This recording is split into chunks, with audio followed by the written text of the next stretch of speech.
নমস্কার বন্ধুরা, Prius cooking ব্লগে আবারও একটি নতুন রেসিপিতে আপনাদের সবাইকে স্বাগত জানাই। আজকে আমি আপনাদের সঙ্গে শেয়ার করব একটি সম্পূর্ণ নিরামিষ বেগুনের দুর্দান্ত স্বাদের রেসিপি। বন্ধুরা, একবার খেলে বারবার খাবেন এই বেগুনের রেসিপি। বেগুনের রেসিপি বানানোর জন্য আমি এখানে 5টা নরম দেখে বেগুন নিয়েছি। এরপর বেগুনগুলো কেটে নিতে হবে ঠিক এইভাবে। সমস্ত বেগুন কিন্তু এইভাবেই কেটে নেব। আর দেখেই বুঝতে পারছেন বেগুনগুলো কিন্তু নরম। এরপর আমি একটা পাত্রের মধ্যে বেশ কিছুটা পরিমাপ জল আর সামান্য পরিমাপ লবণ দিয়ে ভালো করে মিক্স করে নেব আর বেগুনগুলো এর মধ্যে ভিজিয়ে রাখব, তাতে বেগুনের বীজগুলো কালো হয়ে যাবে না।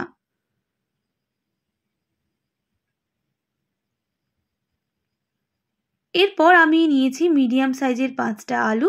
আলুগুলোকেও ঠিক ছোট ছোট করে কেটে নিতে হবে। বন্ধুরা, আপনাদের যদি রান্না করতে দেরি হয়, তাড়াতাড়ি বেগুন কেটে রাখলে অবশ্যই এইভাবে লবণ জলে ভিজিয়ে রাখুন। দেখবেন বেগুনের বীজগুলো কালো হয়ে যায় না।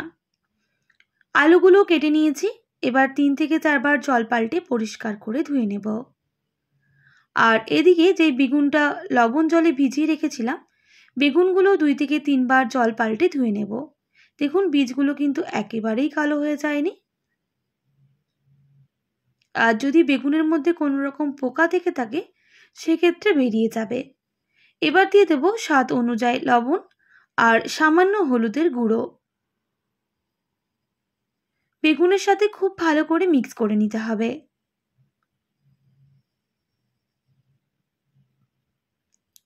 আমি পরিমাপটা অল্প নিয়েছি, আপনারা অবশ্যই বাড়িয়ে বা কমিয়েও করে নিতে পারেন। এরপর আমি কড়াই বসিয়ে দিলাম, গরম হয়ে গেছে। দিয়ে দিলাম বেশ কিছুটা পরিমাপ সর্ষের তেল। তেলটা খুব ভালো করে গরম করে নিতে হবে। তেল গরম হয়ে গেলে আমি বেগুনগুলো ভেজে নেব, তবে একসাথে সব বেগুনগুলো ভাজবো না, আমি দুটো ব্যাচে ভেজে নেব।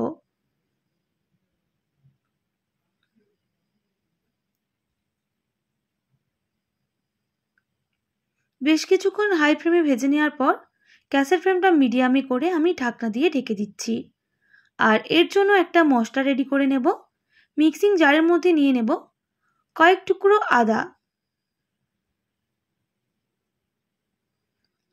ঝালের জন্য 2টো কাঁচা লঙ্কা আর 2 টেবিল চামচ পোস্ত, সঙ্গে দিয়ে দিলাম চিনে বাদাম সামান্য পরিমাণ। এর একটা মিহি পেস্ট করে নিতে হবে। আর দেখুন বন্ধুরা, এদিকে কিন্তু বেগুনগুলো বেশ একটু নরম হয়ে এসেছে। এবার ঢাকনাটা সরিয়ে নিয়ে গ্যাসের ফ্লেমটা হাই করে আরও বেশ কিছুক্ষণ ভেজে নিতে হবে।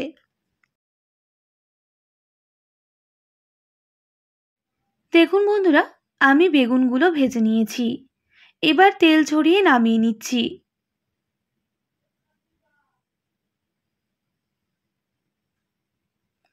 একইভাবে বাকি বেগুনগুলো ভেজে নেব।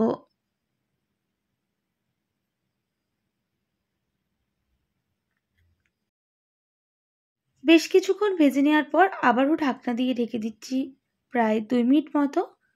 গ্যাসের ফ্লেমটা লো টু মিডিয়ামে রেখে 2 মিনিট পর ঢাকনাটা সরিয়ে নেব। বেগুনগুলো কিন্তু অনেকটাই নরম হয়ে গেছে। এবার গ্যাসের ফ্লেমটা হাই করে খুব ভালো করে বেগুনগুলোকে ভেজে নিতে হবে।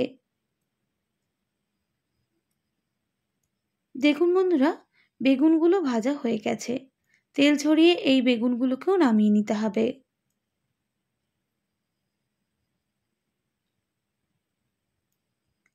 ঠিক এইভাবেই সমস্ত বেগুন ভেজে নিয়েছি।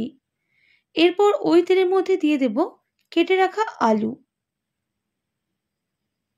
আলুগুলো আমি নাড়াচাড়া করে নিচ্ছি তেলের মধ্যে দেওয়ার পর।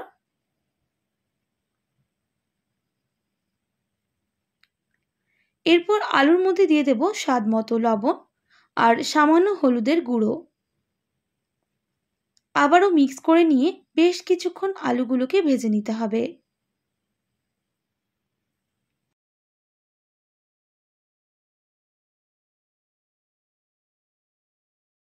আর এদিকে দেখুন মশলাটা কিন্তু আমি পেস্ট করে নিয়েছি, সাইডে রেখে দেব। আর আলুগুলো কিন্তু এদিকে ভাজা হয়ে গেছে। এবার গ্যাসের ফ্লেমটা হাই করে আরও 1 মিনিট মতো ভেজে নেব। দেখুন, আলুগুলো খুব ভালো করে ভেজে নিয়েছি। আলুর কালারটাও চেঞ্জ হয়ে গেছে। এবার তেল ছড়িয়ে আলুগুলোকেও নামিয়ে নিতে হবে।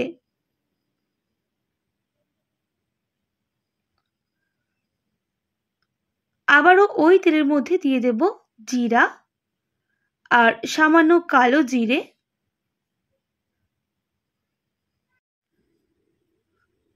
ফোড়নগুলো বেশ কিছুক্ষণ ভেজে নিয়েছি।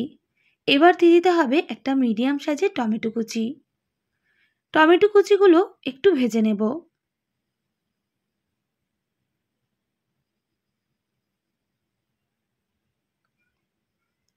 যাতে টমেটোগুলো খুব তাড়াতাড়ি নরম হয়ে যায়, তাই অল্প একটু লবণ দেব। আর ফোড়নে শুকনো লঙ্কাটা অবশ্যই ব্যবহার করবেন। আমি এখন একটু সাইডের দিকে ভেজে নিচ্ছি শুকনো লঙ্কাটা।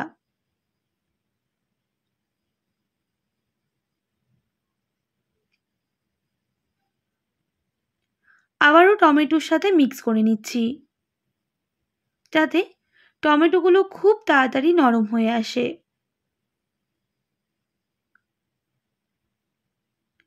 দেখুন বন্ধুরা, টমেটোগুলো কিন্তু নরম হয়ে গেছে, দেখেই বুঝতে পারছেন। এবার যে বেটে রাখা মশলা সেটা অ্যাড করে দিতে হবে।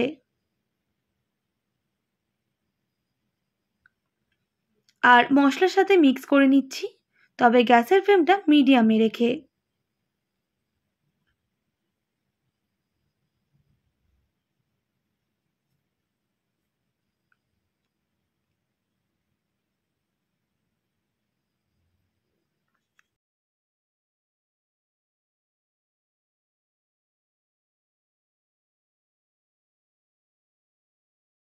মশলার সাথে বেশ কিছুক্ষণ মিশিয়ে নিয়েছি। এবার মিক্সিং জার ধোয়া জলটাও অ্যাড করলাম আর গ্যাসের ফ্লেমটা হাই করে দিয়েছি। আবারও সমস্ত উপকরণ ভালো করে মিক্স করে নিতে হবে আর মশলাটাকে কষিয়ে নিতে হবে।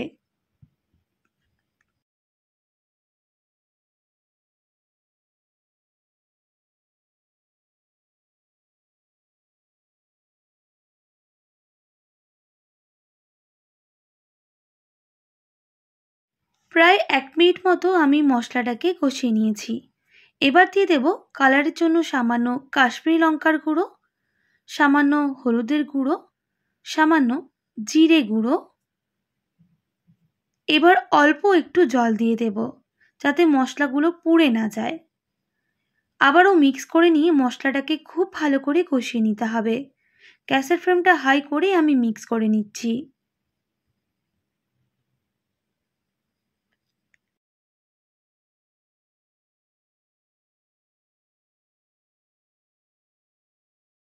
বেশ কিছুক্ষণ মশলা কষানোর পর মশলা যে এক্সট্রা জলটা সেটা কিন্তু দেখুন শুকনো হয়ে গেছে। এবার গ্যাসের ফ্লেমটা লো টু মিডিয়ামে করে আরও ভালো করে মশলাটাকে কষিয়ে নেব, যাতে মশলার যে কাঁচা গন্ধ সেটা কিন্তু চলে যাবে।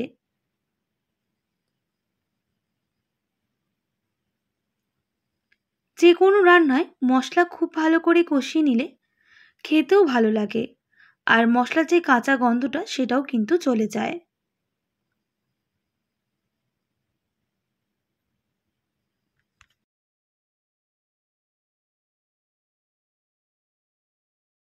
তো দেখুন বন্ধুরা, মশলা খুব ভালো করে কষিয়ে নিয়েছি। মশলা সাইডে থেকে তেল ছাড়া শুরু করে দিয়েছে। এবার ভেজে রাখা আলুগুলো দিয়ে দিতে হবে। আলু দেওয়ার পর মশলার সাথে আবারও আমি মিক্স করে নিচ্ছি আর কষিয়ে নিচ্ছি প্রায় 1 মিনিট মতো, তবে গ্যাসের ফ্লেমটা লো টু মিডিয়ামে করে।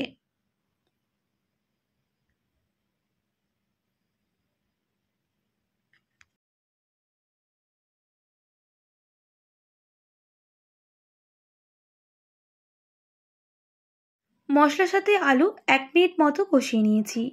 এবার দিয়ে দেব পর্যাপ্ত পরিমাপ জল। আপনারা আপনাদের পরিমাপ বুঝে জলটা দিয়ে দেবেন। যতটা গ্রেভি রাখবেন ততটা জল ব্যবহার করবেন। আর যেহেতু আলু সুসেদ্ধ হবে তাই আমি একটু বেশি জল ব্যবহার করেছি। মশলার সাথে জলটা খুব ভালো করে মিক্স করে নিতে হবে আর গ্যাসের ফ্লেমটা হাই করে বেশ কিছুক্ষণ ফুটিয়ে নেব।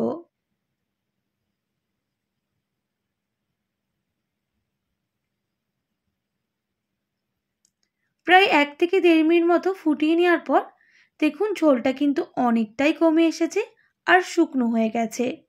আলুগুলোও ভালোভাবে সুসেদ্ধ হয়ে গেছে। দেখেই বুঝতে পারছেন বন্ধুরা, আমি কিন্তু ঢাকনা না দিয়েই প্রায় 1 মিনিট মতো ফুটিয়ে নিয়েছিলাম। এবার দিয়ে দেব ভেজে রাখা বেগুন। বেগুন দেওয়ার পর আবারও আমি মিক্স করে নিচ্ছি আর বেশ কিছুক্ষণ ফুটিয়ে নিচ্ছি। তবে গ্যাসের ফ্লেমটা মিডিয়ামে করে আমি ঢাকনা দিয়ে ঢেকে দেব 2 মিনিট মতো। প্রায় 2 মিনিট পর ঢাকনাটা সরিয়ে নিচ্ছি। দেখুন বন্ধুরা, বেগুনগুলো কিন্তু খুব ভালোভাবে সুসেদ্ধ হয়ে যাবে আর মশলাটাও ভালোভাবে ঢুকে যাবে। তাই আবারও আমি নাড়াচাড়া করে নিচ্ছি আর ঢাকনা দিয়ে ঢাকবো না, তবে গ্যাসের ফ্লেমটা হাই করে বেশ কিছুক্ষণ রান্না করে নেব। দিয়ে দেব সামান্য পরিমাপ গরম মশলার গুঁড়ো আর স্বাদটা ব্যালেন্স করার জন্য সামান্য পরিমাপ চিনি। আপনাদের যদি চিনিটা অপছন্দ হয়ে থাকে সেক্ষেত্রে স্কিপ করতে পারেন, তবে চিনি দিলে যে কোনো নিরামিষ রান্না বা আমিষ রান্নার স্বাদ দুর্দান্ত হয়। আবারও মিক্স করে নিয়ে বেশ কিছুক্ষণ ফুটিয়ে নেব। দেখুন বন্ধুরা, বেশ কিছুক্ষণ ফুটিয়ে নেওয়ার পর জলটা কিন্তু একেবারেই শুকনো হয়ে এসেছে। এবার গ্যাসের ফ্লেমটা অফ করে আমি ঢেকে দেব বেশ কিছুক্ষণের জন্য। প্রায় 1 মিনিট মতো আমি ঢেকে দিয়েছিলাম। দেখুন দেখতে কতটা সুন্দর হয়েছে বেগুনের রেসিপিটা। একদম নতুন ধরনের রেসিপি। আপনারা একবার বানিয়ে দেখুন। রুটি, পরোটা, লুচি, ভাত সবের সাথেই কিন্তু দুর্দান্ত লাগে। এবার আমি একটা প্লেটের মধ্যে পরিবেশন করব। দেখুন বন্ধুরা, বেগুনের রেসিপিটা কতটা সুন্দর হয়েছে। একবার বাড়িতে এইভাবে বানিয়ে দেখুন আর কেমন লাগলো কমেন্ট করে জানাবেন। তবে আজকে আমি নিরামিষ পদ্ধতিতে বেগুনের রেসিপিটা বানিয়ে দেখিয়েছি।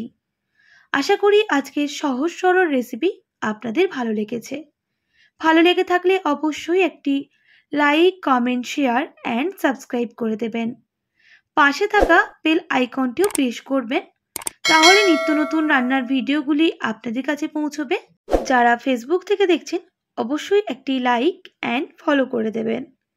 আজকের মতো এতটাই। আবার নতুন কোনো রেসিপি নিয়ে আপনাদের সঙ্গে দেখা হবে।